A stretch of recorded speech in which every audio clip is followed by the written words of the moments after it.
there are four of us. Lauren, Sorry. Benedict, and Yumika is somewhere. I don't know where you are. There you are. They're all great, but this is us. All right. Yeah, tab briefing. So, what is the tab? The tab is Almighty. It's love, life, God, thing with feathers, the purchase of the soul. Yeah. This slide, for anyone who's uninitiated, has evolved really slowly over the years. Yeah.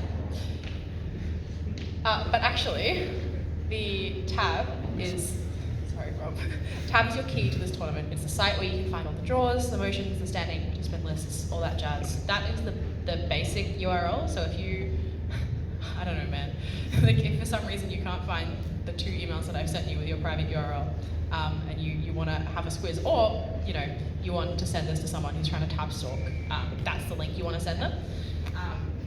Your private URL, relatedly, which is the next slide, is a link that's individual to you, bookmark it, etc. This is where everyone will do the things that are specific to you. So if you're a judge, this is where you'll submit a ballot. For everyone else, this is where you'll submit feedback. This is where you will be able to see the debate that you're in that round, allocation, side, all that jazz. So if there's anything you want to know about how your experience of the actual debates is going to run, you probably want to check your private URL first. We sent 2 emails with it. We sent one start of June, maybe the 3rd off the top of my head, in an email titled WA26 Important Participant Information, but we also sent another one this morning, or maybe this afternoon, but today, just as a reminder. So I think we've checked with pretty much everyone who's come by us at the check-in, but if you haven't received it, we will be over there after this briefing. Please come and see it, see us, sorry. It's quite important. All right, lanyards. These beautiful things. You need to bring it every single day. There are barcodes in the top right corner. We will be scanning them with beautiful little barcode scanners which make nice beep noises. Don't deny me the chance to hear the little barcode scanner beep. Brings me so much joy. These lanyards took a lot of effort. Thank you to Rob for spending, I'm really sorry about this by the way, 8 hours cutting out all of these by hand with a box cutter and a chopping board.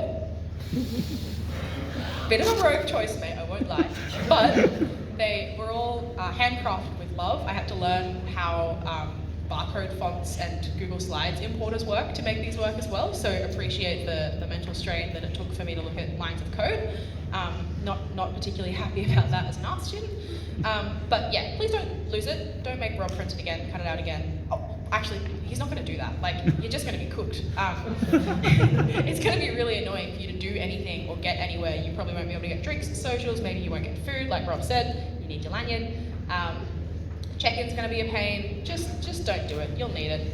Also, it looks cool. It's drippy. If you don't have a lanyard, come chat to us right after this briefing. I don't know if that disclaimer on the dinosaur is big enough, but Lauren thinks it's really important for you to know that the dinosaur is not AI. Just so you know. All right, next slide. Speaking with all of the what we've just said about the tab, we're not infallible. Things might be wrong, your name might be spelled wrong, you might be allocated to the wrong institution, whatever. There was a form which was emailed to you in the private URL emails, like I said, 3rd of June and this morning. It's in the link tree, the QR code's there if you don't have it on hand, probably useful to have it. So that one form is where you'll submit any corrections that you might need to make, or at the end of the tournament, if you wish for your name to be redacted. We'll probably talk about this a bit later as well, but if you wish for your name to be redacted at the end of the tournament, fill that out. But if it's urgent, come and speak to us as soon as is practical after you notice something go wrong. Speaking of, quick little tab triage. These are my 2 favorite animals. Any immediate issues is like you don't have your private URL conflict, the results don't match the OA that you heard, or you have an accessibility requirement which is not being met by the tab. You need to drop everything and speak to us as soon as you notice. If you can't submit your ballot, you're missing a team or a judge, or you don't have a lanyard, we will let us know and we'll get back to you as soon as we can. If you can't submit feedback and you're missing a trainee, let us know. We'll try and deal with it quickly. And then, if it says the incorrect institution or your name's spelled wrong, we'll try and deal with it. But, that's sort of an end of day thing. Also, on the incorrect institution thing, just really quickly, there's like 3 people maybe who are from institutions which have bought judge slots. So if you're like listed as the wrong institution, sometimes that's okay, but not all the time. All right. One last slide from me before I stop talking and the others more joyfully take over. With prep time, AF preps inside the room that's listed on the tab. Neg does not.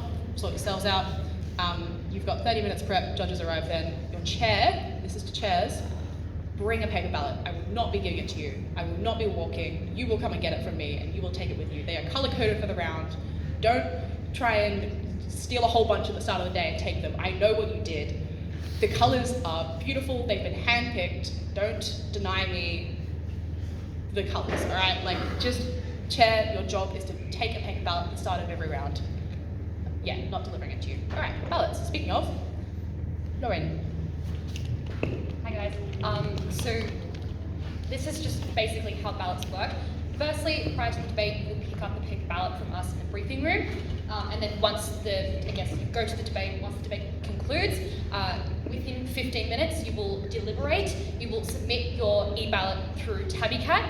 Then you will complete your paper ballot, and you just make sure that the e-ballot and paper ballot are identical. This is important. If they're not identical, then that ruins the point of having 2 ballots.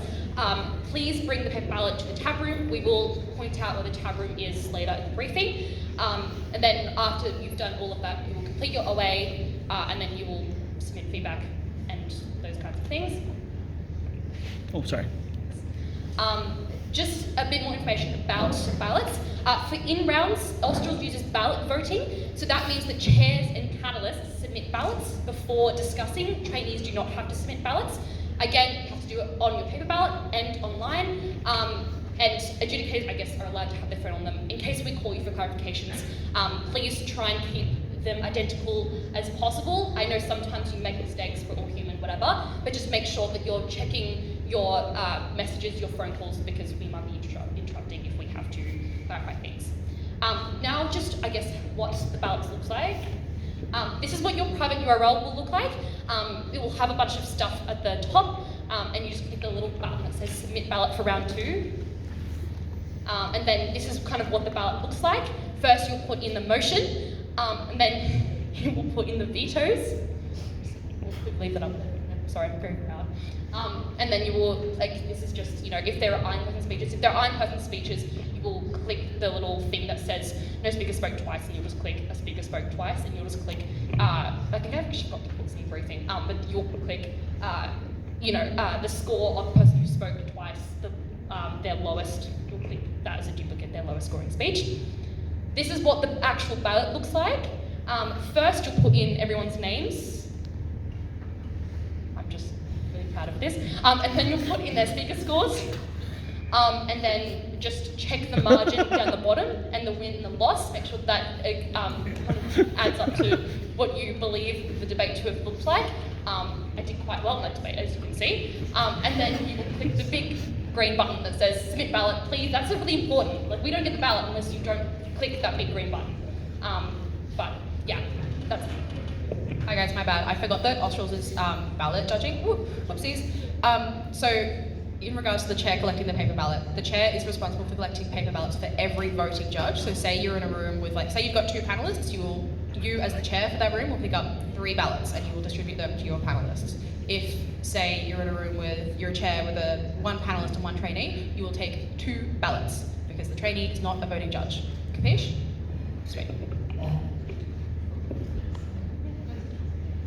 Okay, hi, I'm Benedict. I'm now going to discuss about the paper ballots. So as you can see here, you are required, the voting judges, to submit both ballots, not one or the other. So this section is going to discuss about how you're going to fill out the paper ballots completely and accurately. So again, as I mentioned a while ago, the chair collects the paper ballots from us.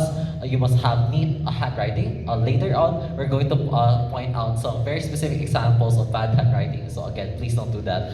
So you must have the correct math. Use a calculator in your phone in terms of adding. This is for the paper ballots themselves.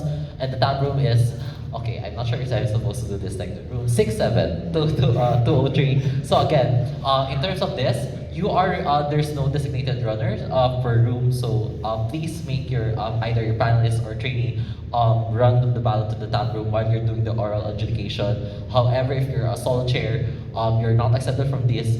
Please do make sure that you submit the ballot before you start with your oral adjudication. Again, that's the emphasis right there. Submit your ballot before you start with your oral adjudication. So again, if you're a solo chair, please do make the time to go to the tab room as well. If it goes back to having accessibility issues that you prefer having proximity for a judge, please do flag them. And if you haven't flagged them yet, please do flag them to the equity now, so that we make sure that we allocate you in proximate rooms, so that there's no issue from you delivering those ballots to the tab room as well. Next, so this is what the paper ballot is going to look like. Through the next slides, we're just going to have a quick run through on what information you're going to fill out in the paper ballot one by one. So obviously, you fill out like the round, the room, and of course your name. It refers to your name, not the name of the chair of the particular room in that round. For the next one, you encircle whether you're allocated in the particular round as a chair, panel, or trainee. So again, please encircle it properly. And then you put out like the motion. Not necessarily that you fill out like the motion in its entirety, just mainly like a certain phrases or certain keywords. I think like the way that the CAP is going to announce it with the motion as well.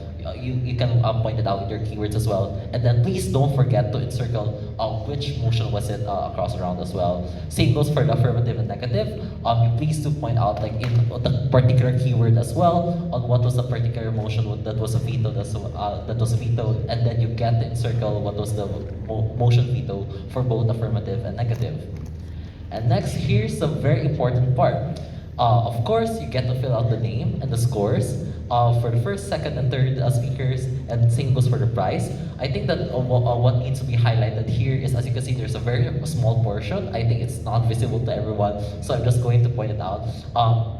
The very small numbers that you're seeing there is you get to encircle the last digit of the first score. So for example, if it is 75, and then the last digit obviously is 5, and then you get to encircle that. So that's by design, that's intentional, that's for the judges, for the voting judges, to be deterred from having like bad handwriting, or that is not for you to compensate for your bad handwriting. You're still required to have neat handwriting. It's just that you have to make sure that whatever you encircle there as the last digit, and whatever it is that's the actual score that you put in there, must be identical or must be consistent. So I hope that that's clear with that. In case of the reply, we know there's all instances of like 76.5 or 0.5 or something. So in that case, you get to encircle like still like the last digit in its entirety. So the way it's flagged there is going to be 5.0, 5.5, 6.0, so and so on until the 0.0, flagging to 40. So yep.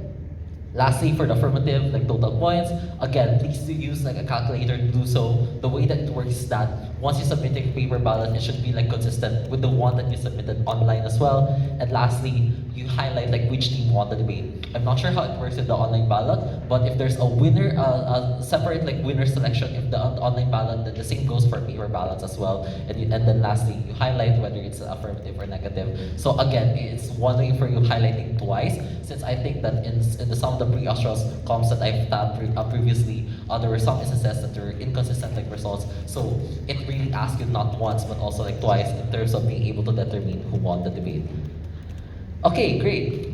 Here are good examples of how you write like in the paper ballot. So as you can see here, in some examples there's a neat handwriting, or in the case there's an error, you do emphasize, like for example, you do clarify like what is the intended score should be. You just don't put out like the last digit or replace it with another. If it would be much better if you replace it entirely with another and you're able to clarify it. Now, here are the bad examples. Again, as much as possible, please make our life like easy as much as possible. We're handling like 53 teams and multiple rooms in general throughout the 8 rounds.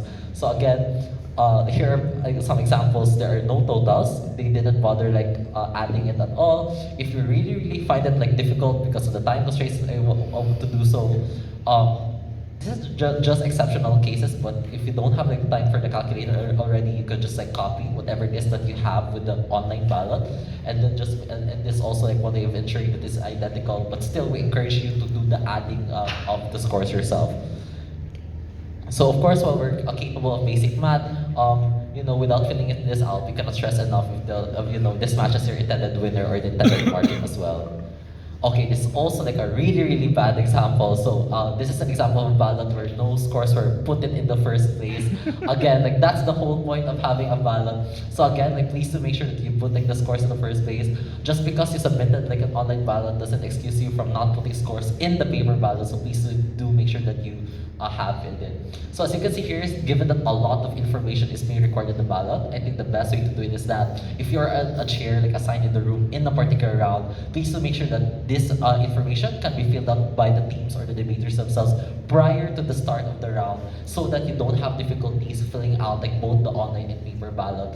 Again, the time constraints are not an excuse for you to do so, since I've also noticed as well that some of the panelists tend to submit like the ballots like 10 minutes already after the discussion has done, or even 15 minutes after, like for example, the OA has already was already like been done. So yeah.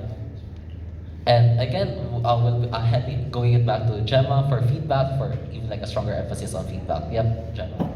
Hey guys, Rob, can you just go back to the paper ballot really quickly? Thanks. Yeah, that's fine. That's good. All right, just want to make a few things really clear, just to re-emphasize. Where it's the little line next to affirmative and negative at the top. No, it's okay. It's all right. Oh, Diva, thanks. That's where you write the team name, so we know which team it is, please. The thing underneath it is to circle the motion veto. You don't need to write that out in full, but that line is for the team's name. And then, where is it? The reply thing. So under the reply, you'll see there's like a little text, you probably can't read it. It says, what would you give this as a substantive speech? I think this will be emphasized quite a few times throughout this tournament. Replies are not minus 40, they are half of what the equivalent substantive speech would be. This, like, please tell us what you would give it as a substantive speech. And then at the bottom, I think there will be no separate winner selection. So this is just like a triple, quadruple check, actually, I think, on what team won the debate. All right, back to the feedback, please. Okay, yep, so you'll submit feedback, like I said, through your private URL. There are 2 types, teams on judges, 1 person per team submits. Like you can submit multiple times, but the previous ones you submit, like the most recent one will be the one that's counted, so it's kind of a waste of your time. And then judge on judge. So chairs will submit on panelists, chairs will submit on trainees, and panelists on chairs. Trainees, lucky you don't need to do anything, unless Ajkor contradicts me later, which is totally fine, because listen to them, not me. Everyone has to submit feedback. We will name and shame those who do not. You have to do it. It is mandatory. Yep, awesome. This is in the judge manual. This will also be on the feedback thing. When you click submit feedback, this will be there. But this is sort of vibes-based for how you should be rating your chairs. Yep. Okay, wait, before. I'm gonna be so annoying about these ballots, okay? Like, if I think you're taking too long, I will call you, and if you don't pick up, I will come to your room, and I will tell you to submit your ballot right then and there. I will interrupt your OA, I don't care, right? Like, your ballot is getting submitted, it is not an excuse. You will not make this tournament run at a delay. You've had ample warning. I'm gonna be a bit mean. All right, any questions? All of the links that I discussed are in the link tree and in the emails that you've been sent. So, awesome. All right. So anyone who hasn't got the lanyard or anything yet, we will be just over there. Come see us.